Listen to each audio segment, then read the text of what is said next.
Mercredi 5 août, bonsoir et merci d'être avec nous pour le journal de TNTV à la une. Une nouvelle offre de transport maritime pour les Tuamotu Ouest. Avec 140 places passagers et une rotation hebdomadaire, le Dori 2 veut offrir une alternative à l'avion et renforcer l'acheminement de marchandises entre les îles. Nos équipes sont montées à bord ce matin à Papeete. Face à l'intelligence artificielle, l'Université de Polynésie se réinvente, car même derrière les réponses de l'IA, l'objectif reste de former des étudiants capables de réfléchir par eux-mêmes. El Niño sous surveillance. Le phénomène est désormais installé dans le Pacifique. Son intensité reste encore difficile à mesurer, tout comme ses conséquences sur notre territoire.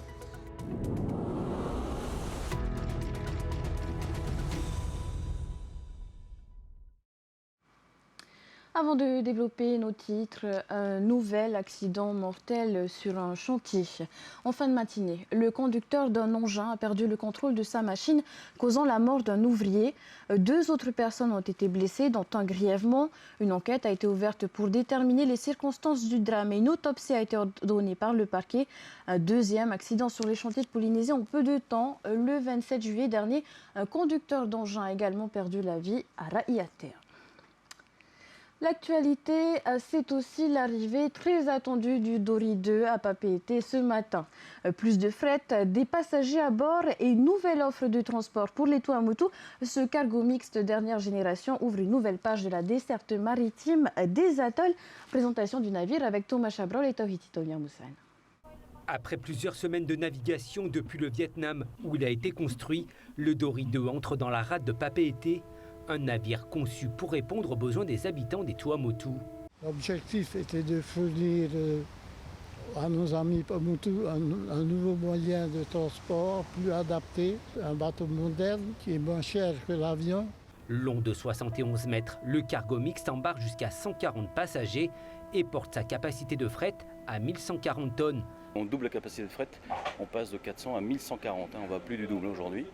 L'avantage du navire aussi, c'est qu'il a 2 rampes, la latérale et la rampe arrière, ce qui permettra d'un désaccostage beaucoup plus facile dans les îles. Cette nouvelle liaison renforce un maillon essentiel entre Tahiti et les archipels.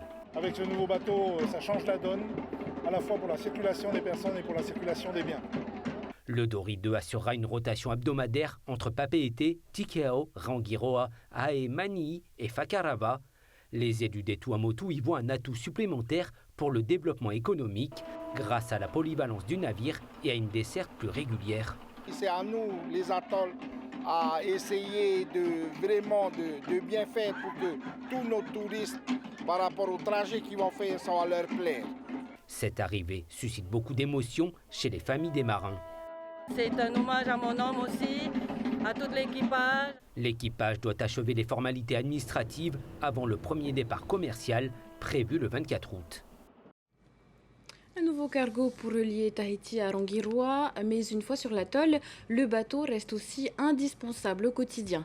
Avaturu et Ohotu se trouvent de part et d'autre de la passe de Tiputa. Pour passer d'un village à l'autre, habitants et visiteurs doivent traverser le lagon, une route sans bitume tracée sur l'eau. Le reportage de Jessica Doucet.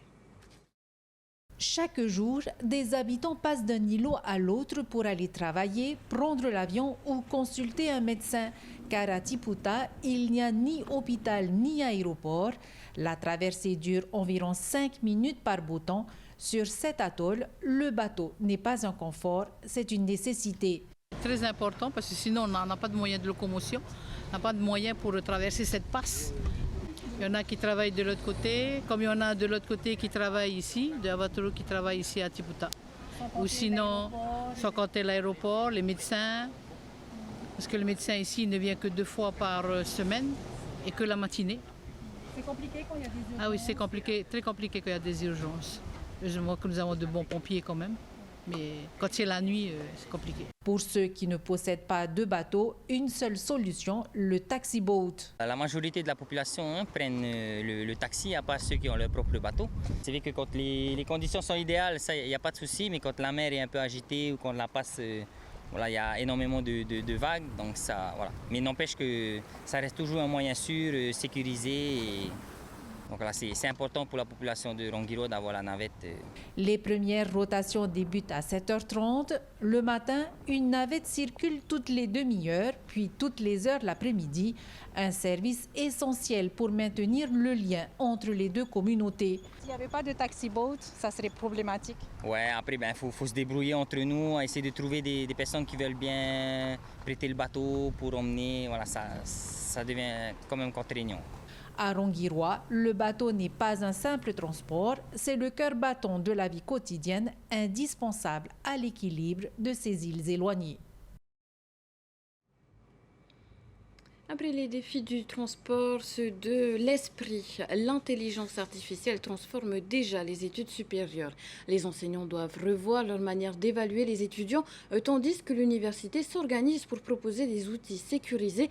Au-delà de la révolution pédagogique, c'est notre capacité à penser par nous-mêmes qui est en jeu. Reportage de Thomas Chabrol et Esther Cuneo. Des dissertations ou des exposés parfaitement structurés, l'intelligence artificielle générative entre plus que jamais dans les salles de cours. Depuis quelques mois, les enseignants de l'université constatent un changement notable dans les travaux des étudiants.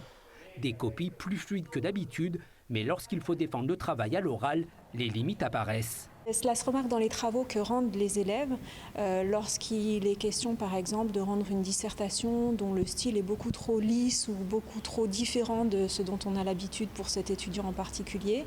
Cela peut se remarquer aussi dans les exposés oraux qui auront été faits avec l'IA et qui là encore ne ressemblent pas à l'argumentation que présentent habituellement les étudiants. Pour les enseignants, l'utilisation de l'IA implique de revoir les évaluations pour ne pas noter seulement des travaux rédigés en dehors des salles de classe. Ils misent donc sur l'expression orale. On ne va pas supprimer les exposés, l'expression orale c'est quelque chose d'important, mais on va privilégier ensuite le dialogue, les questions, pour vraiment vérifier finalement que l'étudiant maîtrise son sujet. Les longues épreuves sur table de 5, 6 ou 7 heures font aussi leur retour, notamment dans la filière littéraire. Des évaluations pour être certain que les étudiants fassent travailler leur méninge. Mais cette révolution concerne toutes les disciplines. Pour le corps enseignant, le principal risque n'est pas la triche, mais de prendre pour acquis les réponses de l'intelligence artificielle. C'est le plus gros danger de ces IA, de prendre la réponse sans avoir soit un esprit critique, soit la compétence nécessaire pour comprendre la réponse de l'IA. Et un étudiant qui ne pense pas, c'est forcément un citoyen qui manque d'esprit critique, c'est quelque chose qui nous alerte. Certains enseignants choisissent d'apprendre aux étudiants à travailler avec l'IA, une manière de stimuler l'écriture plutôt que de la remplacer. On a mené un atelier d'écriture créative, c'est-à-dire dans le cadre duquel les étudiants ont proposé des nouvelles par exemple ou de la poésie, ils devaient inventer. On peut très bien demander à une IA générative de produire pour nous. En revanche, si vous réfléchissez très précisément au prompt que vous allez rédiger, à ce que vous souhaitez, aux modalités, aux contraintes, alors vous êtes déjà en train de faire un travail de création. L'IA, un outil désormais incontournable, tout l'enjeu pour l'université est d'apprendre à l'utiliser. L'université ne se contente pas d'adapter ses examens, elle souhaite fournir ses propres outils numériques. L'IA, elle nous oblige à repenser et à fournir aux enseignants et à l'université des outils qu'ils attendent et des réponses aux problématiques de formation, d'encadrement et pratiques qu'elles sont en mesure d'attendre de l'administration. Derrière l'IA se cache un autre enjeu, celui des données. Pour l'université, pas question que les copies des étudiants ou les travaux de recherche servent à entraîner des modèles étrangers. L'université expérimente donc des solutions françaises hébergées sur des infrastructures de recherche nationale. Côté météo, le phénomène El Niño est officiellement installé dans le Pacifique. Pour les scientifiques, l'intensité de cet épisode climatique est encore difficile à évaluer. Il faudra pour cela attendre la fin de la saison fraîche. Les précisions de Nicolas Pérez. 2 months ago, I warned that El Niño was arriving on our doorstep. Now it is inside the house and turning up the heat. El Niño is strengthening, adding fuel to a planet already on fire. Dans ce discours prononcé en fin de semaine dernière, le secrétaire général de l'ONU souhaite éveiller les consciences sur les éventuelles conséquences d'un épisode El Niño qualifié de Godzilla pour ses répercussions extrêmes sur notre planète. Un temps annoncé, ce phénomène météorologique est devenu, au fil des semaines, une réalité.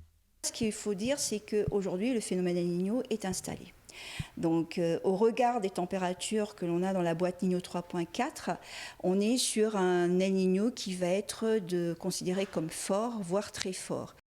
Pourtant, tous les super El Niño n'ont pas forcément les mêmes effets, à l'image des deux précédents en 1997 et en 2015. Si celui de 1997 avait emmené son lot de phénomènes cycloniques, celui de 2015, qui affichait pourtant des températures similaires, n'avait eu que très peu d'impact sur le Fénois. Pour cette saison 2026 et les 1,99 degrés Celsius au-dessus des normes de saison enregistrées en juillet dernier, les spécialistes restent vigilants. C'est très compliqué de pouvoir faire des prévisions sur son impact. Quoi qu'il en soit, aujourd'hui, en regardant simplement les indicateurs qui nous permettent de suivre le phénomène, que ce soit au niveau océanique comme au niveau atmosphérique, on voit qu'on a affaire à un phénomène qu'on n'a pas encore eu l'occasion d'observer dans le passé. Donc c'est pour ça qu'il est à surveiller et il est qualifié d'un El Niño très important.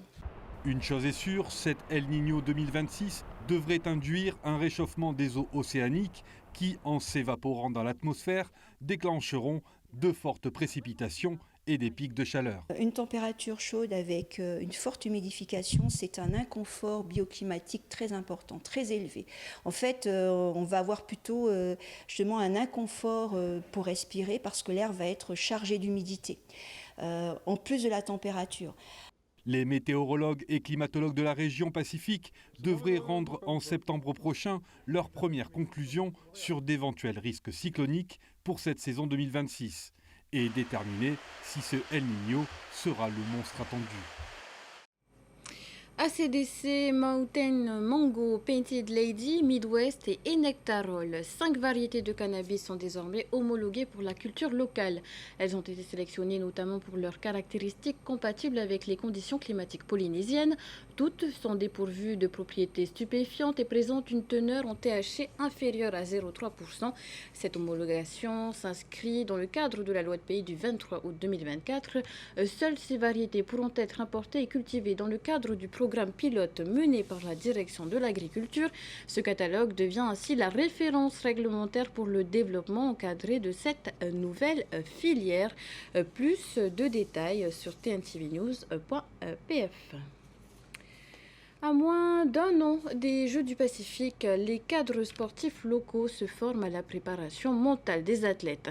Car la performance ne repose pas uniquement sur le physique. Mieux gérer la pression et réguler ses émotions peut faire la différence sur le terrain. Vemi Tiarlo sur des images de Sam Teinaouré. Écoute active, conscience de soi et gestion du stress. Durant 80 heures de formation réparties sur 3 séminaires, ces 12 stagiaires n'ont pas appris à devenir des préparateurs mentaux certifiés, mais à développer des réflexes d'accompagnement au quotidien. On a eu 3 séminaires d'une semaine pour lesquels l'objectif était non pas de former des préparateurs mentaux, mais de former des personnes aux techniques d'accompagnement pour que chacun puisse ramener ces techniques d'accompagnement dans son contexte personnel, professionnel. Donc c'est une acculturation à l'accompagnement, c'est une sensibilisation, c'est pas une formation de préparateur mental. Et en fait, de contribuer à diffuser ou à travailler sur la conscience de soi, de comment je peux accompagner au mieux à l'endroit où je suis. Et ben en fait, quand on diffuse cette question-là, on sème des graines et finalement on contribue à améliorer le cadre, l'environnement du sportif. Il ne s'agit pas nécessairement d'être dans la préparation mentale, mais de mettre le sportif dans les meilleures conditions, de transmettre de la confiance, de transmettre de l'autonomie. Sur le terrain ou les parcours, l'impact se veut immédiat. Dans des disciplines de long cours comme le golf ou des sports collectifs intenses comme le football, savoir recadrer un athlète ou gérer un moment d'échec fait toute la différence. C'est une corde de plus à notre arc, sachant que nous on est la fédération de golf et le mental dans le golf c'est hyper important.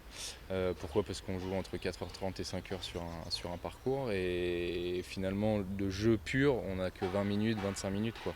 Donc le mental est hyper important. On a plusieurs outils et le but c'est d'observer la situation, prendre un petit peu de recul et voir quel outil on peut mettre en place, toujours dans un aspect bienveillant et sécuritaire pour que l'athlète se sente en sécurité et puisse réagir de la bonne façon. L'objectif affiché, former un maximum d'intervenants pour continuer d'équiper l'encadrement de nos sportifs lors des grands rendez-vous à venir. Une seconde promotion démarrera dès la rentrée. Et avant de nous quitter, nous apprenons la disparition d'une grande figure de l'audiovisuel, Michel Copps, ancien directeur régional de RFO Polynésie. Il avait ensuite été nommé délégué général à l'Outre-mer pour le groupe France Télévisions. Homme de conviction profondément attaché au service public, il a marqué le réseau par son engagement, son exigence et sa proximité avec les équipes. Il a aussi largement contribué au développement du FIFO, le Festival international du film documentaire océanien. Et c'est la fin de ce journal. Au programme sur TNTV, direction les cuisines avec vos émissions locales, puis 2 épisodes de la série Zodiac et le téléfilm La princesse et le bodyguard. Belle soirée à tous, à demain. Retrouvez ce journal en replay sur notre site internet et notre application mobile TNTV.